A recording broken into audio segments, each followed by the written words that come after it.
25 Most Terrifying Maniacs and Murderers in Human History. We are starting a series of publications about the most frightening and dark serial killers in human history. Subscribe to the channel so you don't miss the next episode. The summer where the city learned not to look through windows. Prologue. The city as a nerve. New York hates August air.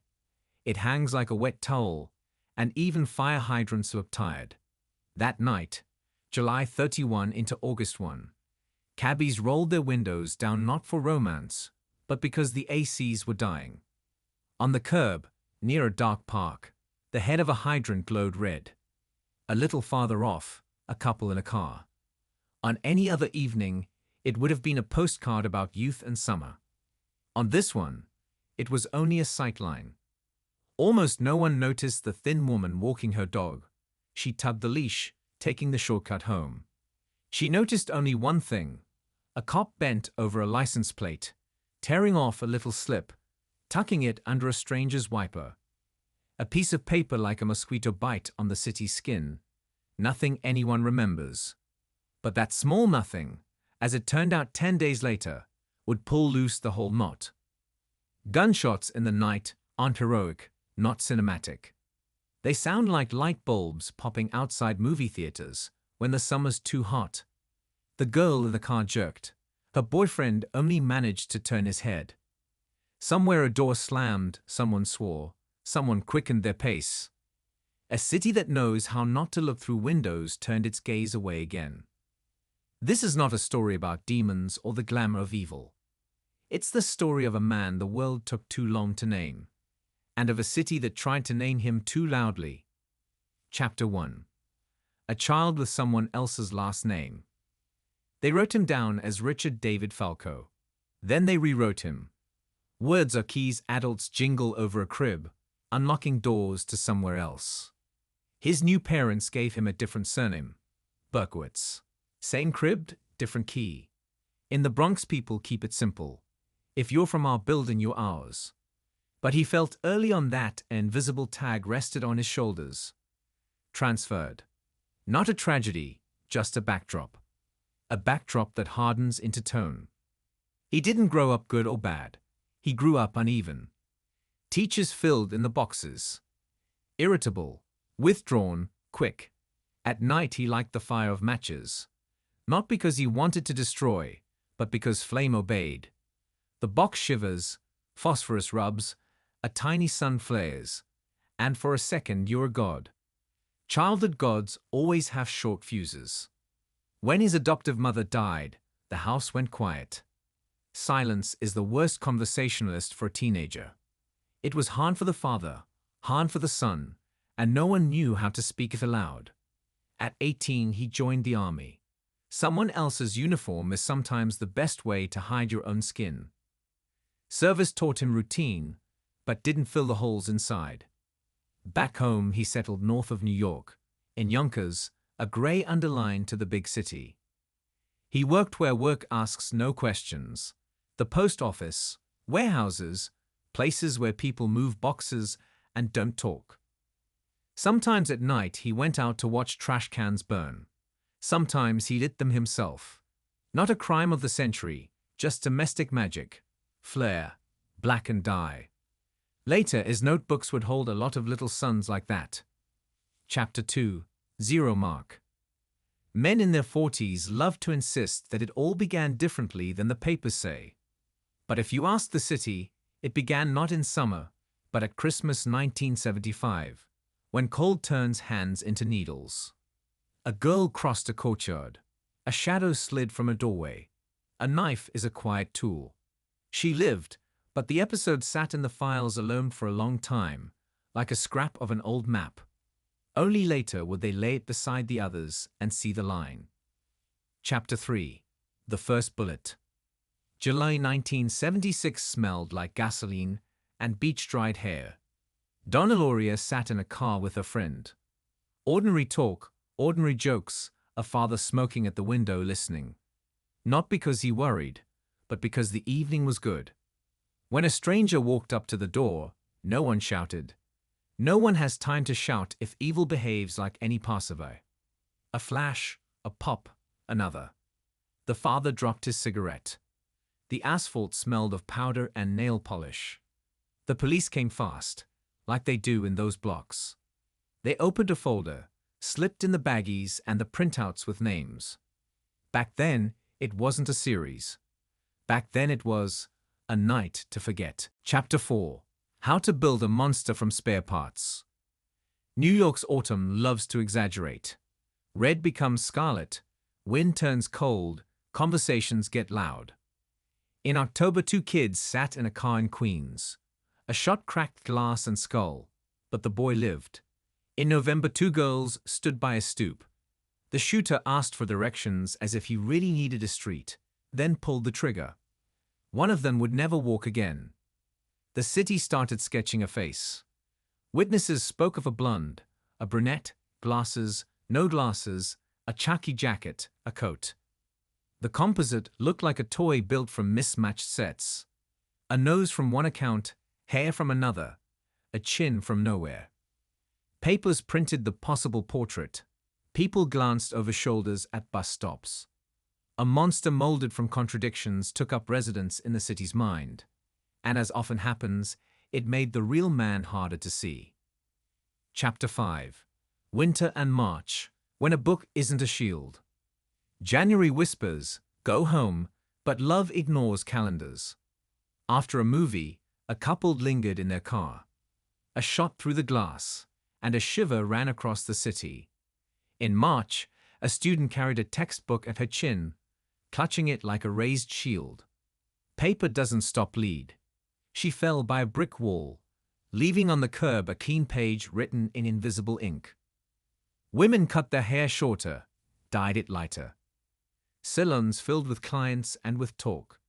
Did you hear? They say he picks brunettes. The city learned to hide on the move again. Chapter 6. Letters to a man named Borelli. On April 17, 2, Valentina and Alexander were parked by the service road when the knight stepped forward. This killing differed not in how he shot, but in what remained behind. An envelope for a police captain. The handwriting neat, the spelling odd, the tone as if the author played 2 roles at once. Braggart and cell-dweller. There, for the first time, came the name that would swallow the air, Son of Sam. Newspaper words can be louder than sirens. 2 days later, the city was breathing that name. Reporters interviewed anyone with the faintest shadow of an opinion. It felt as if evil now not only fired but spoke. Speaking monsters are worse than silent ones. They force their script on you. Chapter 7. Operation Omega. Headquarters looked like a bad library. Folders in different rooms, everyone calling the same color by a different name. The Bronx, Queens, Brooklyn. 3 relatives who hadn't spoken in years, now forced to share a kitchen. Omega was supposed to bring it all onto one table. But Omega had human frailties too. Press briefings happened more often than breakthroughs. One day someone said ballistics matched too early. The crowd exhaled. So it's the same one. Then it turned out the tests were still en route. That's how myths form, quickly and sloppily. Still, some things were done to perfection. Maps with pins, long lists of tickets and reports, attempts to tug patterns out of chaos. That is the craft of real investigation, not in loud statements, but in patience. Chapter 8. June, when music doesn't save you. June 26, Sal and Judy came out of a disco where the bass thumps like the city's heart has decided to beat out loud. They slid into a car, just to catch their breath. In every evening, there's always a window for a bad actor. Shots. Another happy night turned into a dot in a newspaper column. They lived, but July was rolling in like a warm wave, and there was something sticky in it. Chapter 9. The Last Night. A girl with a leash and a slip under a wiper. This is how incredible stories often work. A random person notices something ordinary. A woman walking her dog noticed a cop writing up a ticket on a car parked at a hydrant. She didn't remember the make, only the color, and the prickle that a man nearby was holding something in his hand. She walked home faster. Minutes later, the shots sounded. Stacy died. Robert lost most of his sight. The park smelled of cut grass and metal. The slip under the wiper couldn't help anyone, until someone worked their way to it by hand. Chapter 10. A ticket as Ariadne's thread. Detective novels don't say it, but the heroes of investigations are people who can leaf through lists. First, they pulled all tickets for that night in that area. Then they crossed out the ones written too early or too late. A few remained. Among them, one for a yellow Ford Galaxie. The owner, out of Yonkers, named David Berkowitz. When New York called Yonkers PD, a dispatcher picked up. Her name was Wheatcare. The surname rang like an echo from the letters. Sam Cow, Papa Sam. All that newspaper cryptogram talk. To Wheat, it was just family business. A neighbor shoots at their dog, complains about barking, scribbles odd notes. Suddenly, the city's mythic Sam had everyday flesh. An ordinary neighbor, an ordinary dog, an ordinary feud. Detectives rolled up to Pine Street. Evening kept its mouth shut. The car was there. Inside, a bag with corners, showing that no one likes to see on a seat. They waited. It was their best decision. Chapter 11. Well, you got me. He came out unhurried, like a man heading to the store. He slid behind the wheel, turned the key. The door didn't swing fully this time. A detective's hand braced the metal. A voice said, "Police the way you say the 1,000 times in a career." He smiled tiredly, as if he'd seen the frame in a dream, and said, "Well, you got me." In the paper bag lay his heavy, snub-nosed .44. On the floor, paper maps of neighborhoods marked with dots. At home, notebooks with fiery hash marks from earlier years, full of little sons. In the interview room, where the lamps wash everyone the same, he began to talk about voices, about the neighbor's dog, about Papa Sam who gave orders. Psychologists know how to listen without nodding. They hear not just words, but where a person puts the periods. Here, the periods were neat. He knew what he was doing. He chose places, he doubled back. The voices weren't an explanation. They were a set piece. Chapter 12. Courtrooms don't play music. On the defendant's bench, he looked smaller than in the papers. Papers always upsize people to poster villains. The experts used dry words: competent, capable, understood. Lawyers whispered about an insanity line, but whispers don't build bridges. He pled guilty. At sentencing, something like another bulb burst inside him. He lunged toward a window, shouting things easier to forget than to repeat. The court recessed, then resumed. 6 counts of 25 to life, consecutive. A phrase that sounds like an iron stairway going down. Outside, politicians hurried to draft a law. Don't let a killer profit from his fame. Right in spirit, raw in letter. They'd rewrite it years later, but the gesture would stand. The attempt to hand the mic back to the people it was taken from. Chapter 13. What the walls say. Prison keeps time differently. Days look like squares on graph paper, and only a few events draw bold lines. Once he was slashed in the neck, not to kill, but so you'll remember.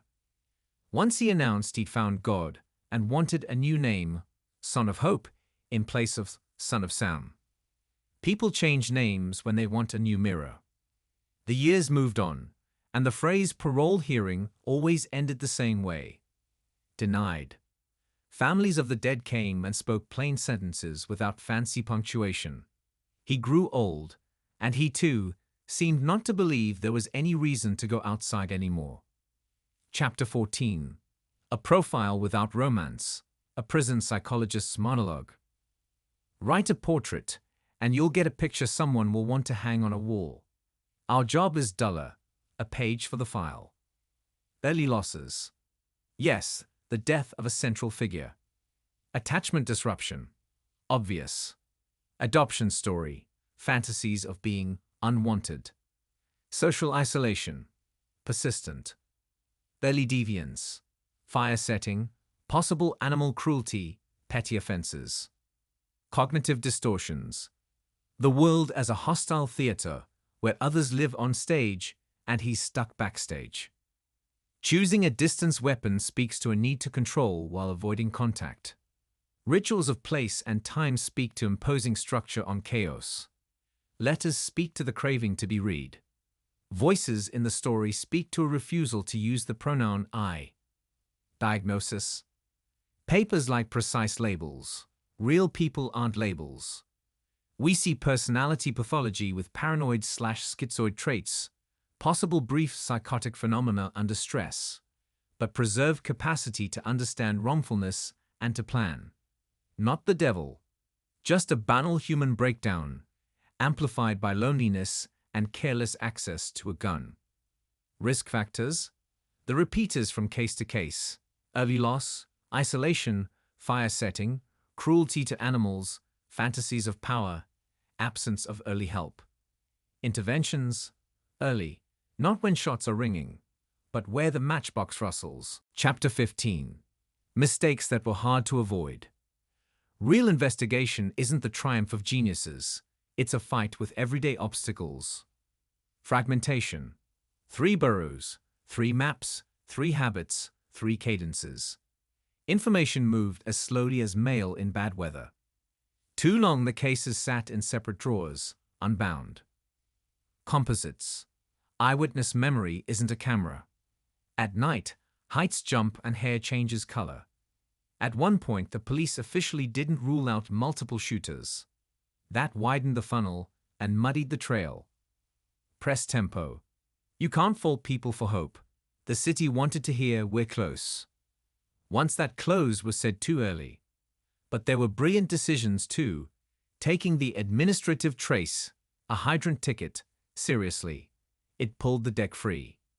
Court. Competence isn't a synonym for normal. The court was strict and plain. Plea, terms, full stop. Quick doesn't mean shallow.